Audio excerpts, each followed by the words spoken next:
Hello and welcome to Joline Knits a Lot. This is my show about knitting and other crafts.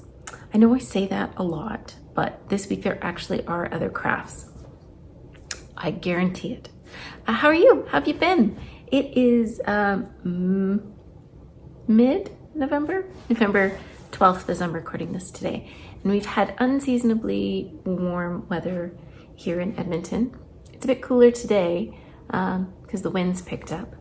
But we haven't had any snow yet, so that's exciting. How are things where you are?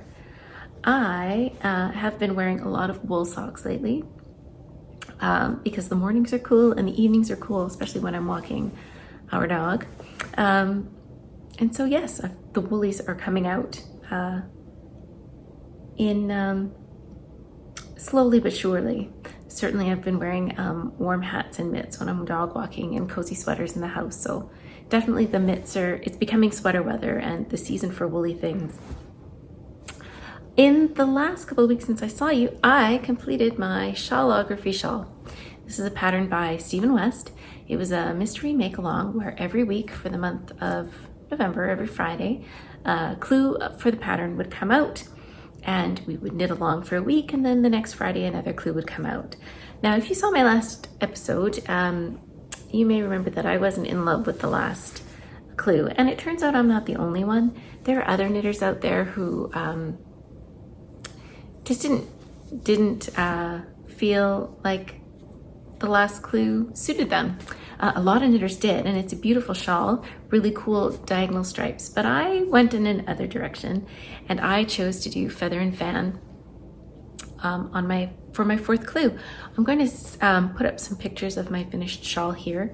So what I did when I got to clue 4 was go through some of my stitch dictionaries, and I found a pattern for feather and fan. Feather and fan and old shale are two kind of very traditional Shetland lace patterns. They're not the same, but they're very similar. And I went with a feather and fan. You can see here maybe that it's sort of a wavy pattern with eyelets. And I purposefully chose a pattern that was similar to the stitch count for the previous design features. So on this row, the stitch repeat was 8 stitches. So I found or fudged a feather and fan lace pattern that was 16 stitches so that it would fit nicely over top of the previous rounds or previous rows lace.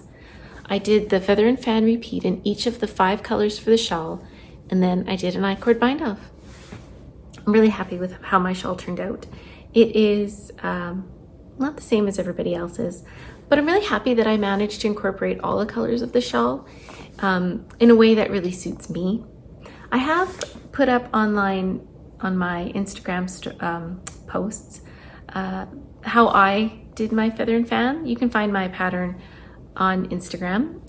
My Instagram handle is here, Jolene VMK, which stands for Jolene V, my last initial, and MK, Master Knitter.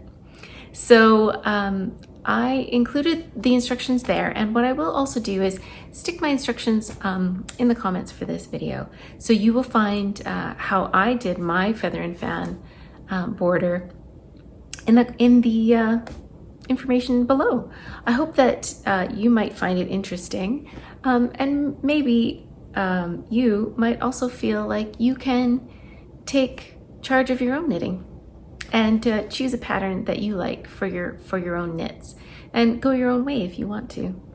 I know I'm not the only person who has done a different edging, a different clue 4, and I hope that if you're ever stuck or in a place with your knitting where you're not in love with what's happening, that you feel like you can also take charge and go your own way. I am very happy with my finished object. I think it's a great size. I really like the shape of this shawl because it's quite wide without being really deep. And because I'm not a very tall person, that suits me really nicely. And I think I'll be wearing this shawl a fair amount this winter. I used Sassy Strings yarn in 5 colorways. I used Frostbite, which is this pretty tealy blue color. I used Blackberry, which is a very deep purpley color. You can see here. I used a color called Breathless, which is this pale pink. Amber is this really sort of golden deep ochre color. And then Sangria is the burgundy. Sassy Strings, I believe, has all of these colors in their shop in different weights of yarn if you're interested, and I'll put a link to their shop in the show notes below. I have one other finished project from the last couple weeks that I wanted to share with you, and those are my ginger snap socks. You may remember I was knitting some knee-high socks out of some Frenzy sock yarn I got at the Prairie Fiber Festival. Those socks are now done, and I have a modeled picture here.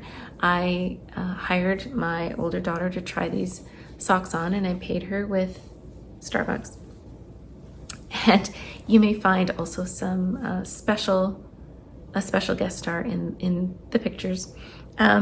So these, again, I used the Fluorite pattern, which is a toe-up knee-high sock pattern by Andrea Mowry. It is featured in Pom Pom, I believe it's the winter 2017 issue, but you can also buy this pattern as a standalone. And here are the two socks. Now, these socks gradiate from sort of a deep olivey green through some pinks and purples up to a very deep and vibrant purple. But you may notice that these socks are not the same. They're fraternal, not identical, and that's okay. I really like how they turned out.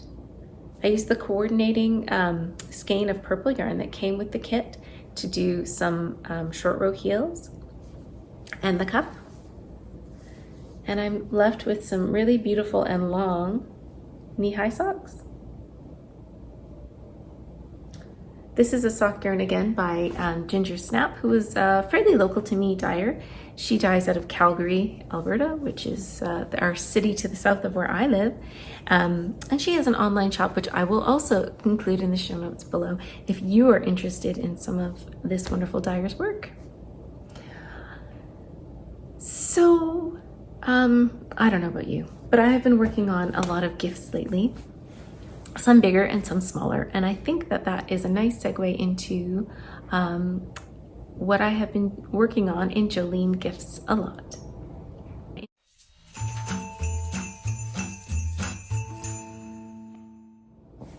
Hello, and welcome to Jolene Gifts a lot, where I tell you about all the gifts I've been working on lately. In the last couple of weeks, I have been working on two projects, one bigger and one smaller. Start with the bigger one, which is not knitting at all. It is a cross stitch pattern. This beautiful design is by Junebug and Darlin. It was a work, I believe, that was collaborated with Isolde Teague, who is a wonderful knitwear designer. And when I saw this pattern, I was really intrigued by it. So I picked up the PDF, which you can just order online and get sent to your email, which is pretty convenient. And then instead of purchasing the kit for this pattern, which I have done in the past, I went out and bought my own colors. So the colors I'm using are not the original colors from the kit. They are slightly different, but I'm really happy with how they've turned out. The pattern is worked in quadrants. So there are 4 pages, each with a quarter of the design on it. And I'm working on the 4th quadrant. It's a lovely, lovely thing to be working on, but it is taking a bit longer than I had hoped. And that's okay. It's just, I'm finding I'm putting more time in than I would have thought. There are 7 colors that for each quadrant, but the light blue is only in the top. And every day I'm trying to work through 1 or 2 colors so that I can have this particular design ready for Christmas. You can see that I have, maybe half of the last quadrant left to go, or maybe more. I'm currently working on a green color, and it's very difficult to see, I think, in this pattern is that there is a deep green and also a deep navy, which I think is beautiful in the finished object. It's really pretty. I don't have a problem with that. My one comment on the PDF would be that it's not, there isn't a lot of color differentiation on the chart between the deep green and the navy. So when I'm working on these two colors, I need to have very bright light, very daylight, and I'm starting to think that it was because my eyes are getting old and I'm having a hard time reading this pattern. But I showed it to my 13-year-old daughter and she had a hard time seeing the difference too, so that made me feel a little bit better. Anyway, I'm working on this lovely cross stitch picture, which will go to a knitter in my life. And as you can see, it's coming along nicely. I started it, I think it'll take me about 2 weeks to finish. And I'm looking forward to finishing it up in the next few days and having another gift ready for Christmas. I have one more gift that I have been working on, and it may look familiar to you because I made another pair of these in the last episode. But this is a pair of little boxes socks. I have the first sock done. This is patterned by Summer Lee. They're just some shorty colorwork socks. And they really do knit up fairly quickly, I have to say. I'm quite delighted, especially having worked this pattern for the second time. But my color choices this time are a little different. I don't have my first pair around to show you, but I still really like them. I am trying to incorporate some cooler and some warmer tones in the socks, which I think give them a kind of quirky and fun look. So that's my first sock done, and I am working on my second sock. Here's the second one. Ooh, I've got yarn everywhere. Now this sock uses an afterthought heel. The afterthought heel, you knit a line of waste yarn here, which you can see is this lighter yellow. And then when I'm completed the sock, I will go in and unpick those stitches and knit a heel there, as you can see in this sock. My one criticism, I don't know if it's a criticism, maybe it's a comment, because I don't know how you'd get away from it, but there are a lot of ends that need to be woven in, because while you're knitting this little section to insert the waste yarn, you do have to cut the contrast color several times. So there are quite a few little ends that need to be woven in. It's not the end of the world, but it does make for a little bit awkward knitting when you've got all these tails that you're trying to keep straight. But my second sock is coming along quite nicely. I know that I have to do 11 repeats of the pattern for the size that I'm making, and so I just can count these stripes to remind me of how many repeats I've done. And so I do find that it is knitting up quite quickly. So this is my second pair of little boxes socks going on the gift pile for Christmas. I'm using some John Arbon Exmoor sock. This is some really great sock yarn, and I'm finding that I'm using up some balls that I've had purchased for another project, and it really does not take much of any of the sock colors to create a pair of socks. The last pair of socks I made were 50 grams, so I used 50 grams of all three of the colors combined. So you can use up little scraps of sock yarn that you may have. In fact, I was thinking about using some of the remnants from this shawl because I've got quite a bit left over. So that's a possibility. So once those socks are off the needles, I have another plan. I don't know if you can hear, but it started to hail here. The weather in Alberta can change in an instant. I have big plans to make a hat for Christmas. This is the Porty hat by Isolde Teague, who I mentioned earlier. It's a great pattern that I discovered came out recently, but it can be knit in any weight of yarn.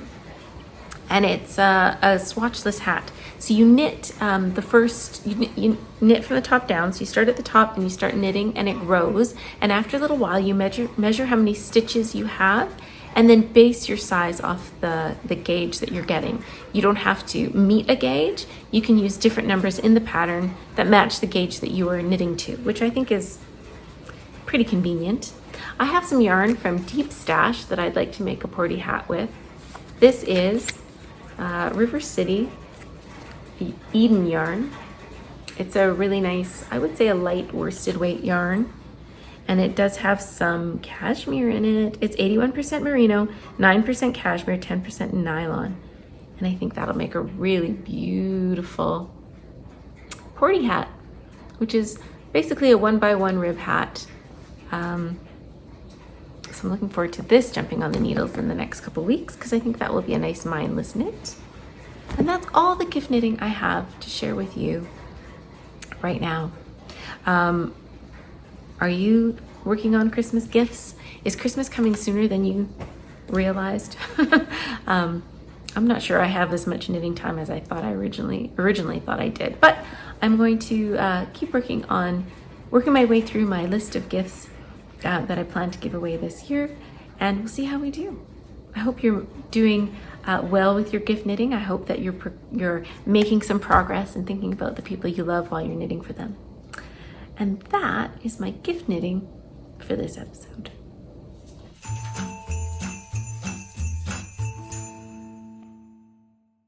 Now, gift knitting is a great way to get ready for the holidays. I think it certainly puts me in a holiday mood because I'm starting to think about the people that I'm knitting for and the gifts that I'm giving. But another thing that I like to do in the run up to Christmas is make Advent socks. This is something that I started doing a couple years ago. I got my first skein of Advent yarn. I like the idea of an Advent calendar, but I have to say that I don't necessarily need lots of things. So the idea of a big Advent calendar was a bit daunting to me. So I got some self-striping yarn from the Cozy Knitter originally, and she makes beautiful sock yarn that has 24 different colored stripes, one for every day of Advent. So I did order some of the Cozy Knitter sock yarn again this year. This is my third year of doing the Cozy Knitter Advent socks, and that yarn is in the mail to me now. But I got another cheeky Advent purchase, self-striping yarn. This one is from Wool Baron, and I received this little package in the mail. No peeking though. I just love the care and attention that they took into packaging this little bundle for me. It's actually a 50 gram skein of yarn. It's flat packed in there. It's really firm. I can feel it. Wrapped up really beautifully and ready for Christmas. This self-striping yarn has 31 stripes. So it has one for every day of December. And I got the 50 gram skein, so it has 2 repeats, enough for 2 31 striped socks.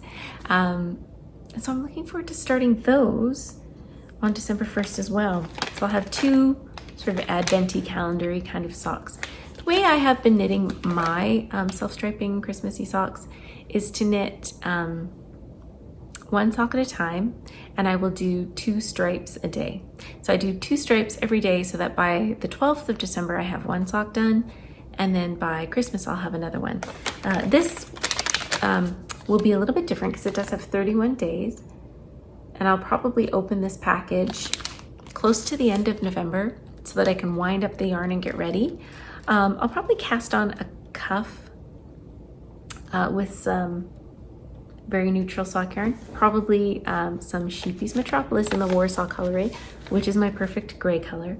And then I knit straight down to the toe. I'll knit a contrasting or neutral colored toe, and then I'll go in afterwards and put in an afterthought heel. And those heels I just cut in. I don't put some waste yarn in. So I just knit the whole sock, and then I'll measure to where I think a heel should be. For my foot, it's usually at about 5.5 inches from where the toe starts. That's just how I know I like my afterthought heel socks.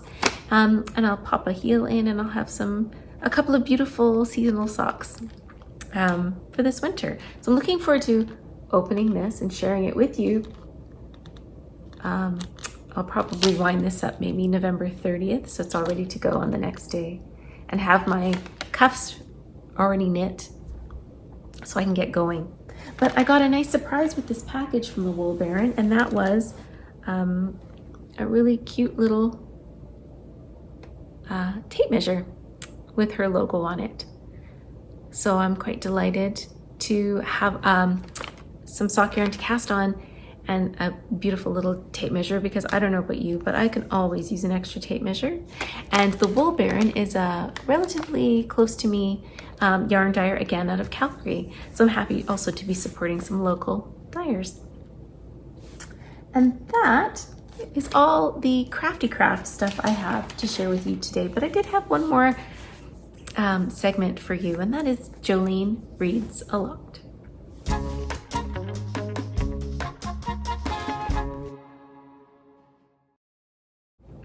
Sylvia Olsen is a knitwear designer who is born and raised on the west coast of Canada. She's very active in the Coast Salish knitting community, where she owns a business and is a researcher on Coast Salish knitting.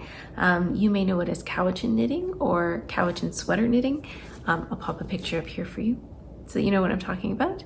But Sylvia Olsen went on a cross-country across Canada knitting odyssey trip. She drove from Vancouver Island in the west coast of Canada straight across to Newfoundland in the east coast of Canada, and visited knitters in their communities across Canada, looking for some really old examples of specifically Cowichan knitting, but also getting to know knitters in the various communities and provinces across Canada. Her book comments a lot about the role of Indigenous peoples in the development of both Canada as a whole and various knitting communities in Canada. She also talks about various histories of different knitting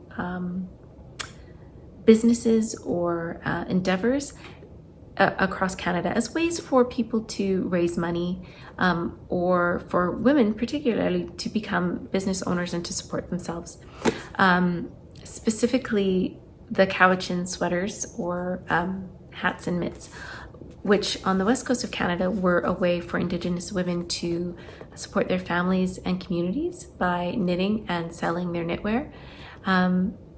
But we hear that story in other areas of the country too, particularly in the west coast or the east coast of Canada, where knitters would knit baby sweaters or baby accessories and sell them as a way to support the cost of having a community nurse in their areas. So it was a way for the knitters to make money themselves, but to support a community project.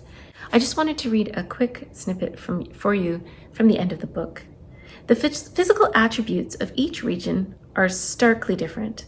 The imposing western mountains, the undulating foothills of the prairies, the Ontario lakes that look and feel like oceans, the bucolic farmland of Quebec, the dignified Maritimes, and the giant rock of Newfoundland.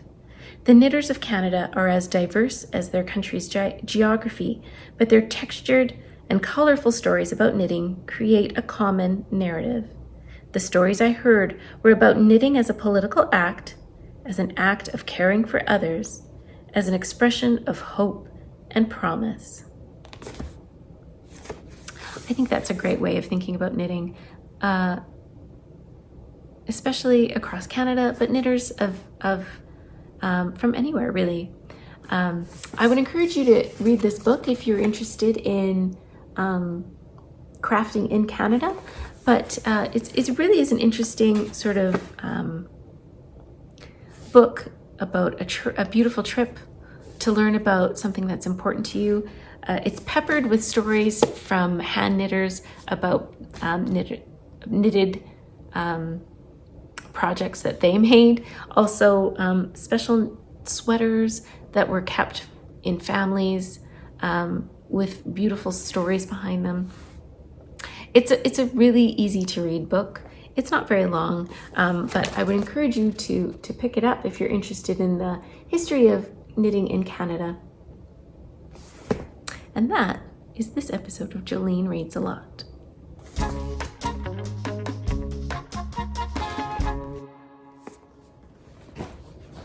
I'd like to thank you for joining me for another episode of my show. I have some knitting, some baking, some things to get up to in the next couple of weeks. I'm excited for the Edmonton Fiber Frolic, which is happening in a day or two, and I promise to take you along and share some of the amazing crafters, hand makers, dyers, and the other knitted projects that we see at the Edmonton Fiber Frolic. I am looking forward to seeing you again in a couple weeks. I hope in that time you have some space, some energy, and some time to put love and effort into your knitting, your crafting, whatever it is that fills you up and makes you feel more like yourself. I know I plan on knitting a lot. See you soon. Bye.